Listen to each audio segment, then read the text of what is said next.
اے مومنوں کے قافلے والو، آج ہم اس مرد آہن کی بات کرنے جا رہے ہیں جس کے قدموں سے زمین کانپتی تھی، جس کے لہجے سے شیطان بھاگتا تھا، جس کی تکبیر سے باطل کے قلعے لرزتے تھے۔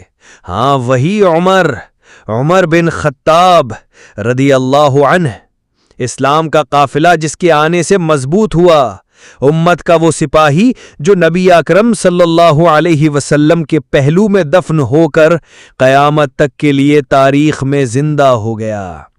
ارے سنو، جب مکہ کی گلیوں میں عمر تلوار لے کر نکلا تھا کہ محمد صلی اللہ علیہ وسلم کو قتل کرے تو آسمان ہل گیا، فرشتے لرز گئے، لیکن جب اس نے قرآن کی آیت سنی، ما انزلنا علیک القرآن لتشقى، تو وہی تلوار نیچے گری، دل پگھل گیا، اور وہ عمر جس کی آنکھوں میں نفرت تھی آج اسلام کے لیے آنسو بہا رہا تھا۔ اسلامی شان و شوکت کا آغاز۔ جب عمر نے کلمہ پڑھا تو مسلمانوں نے پہلی بار کھل کر خانہ کعبہ میں نماز ادا کی۔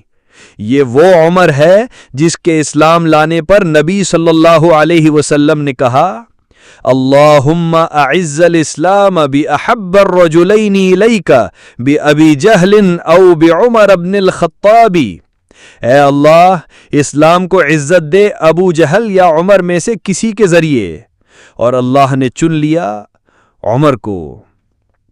عدل فاروقی، آج کی دنیا کے لیے پیغام۔ کیا تم نے سنا وہ واقعہ؟ فرات کے کنارے ایک کتا بھوکا مر جائے تو عمر کہتے تھے، عمر سے حساب لیا جائے گا۔ اے دنیا کے حکمرانوں، اے مسلم حکمرانوں، کیا تم نے عمر جیسا انصاف کیا، جس نے قاضی کے سامنے گورنر کو کٹھیرے میں کھڑا کر دیا، جس نے راتوں کو چادر اوڑھ کر رعیت کے حالات دیکھے، جس نے بیوہ کے بچوں کے لیے آٹے کی بوری خود اپنے کاندھے پر اٹھائی؟ یہ ہے خلافت کا مطلب۔ فتوحات، قیصر و کسریٰ کے محل کانپ گئے جب عمر کا نام لیا جاتا تھا۔ ایران، روم، مصر، شام، اسلام کا پرچم لہرایا۔ عمر نے وہ حکومت قائم کی جو نہ تلوار سے ڈرتی تھی نہ خزانے سے بکتی تھی۔ ارے سنو، عمر کی زبان بولتی اور قرآن نازل ہوتا۔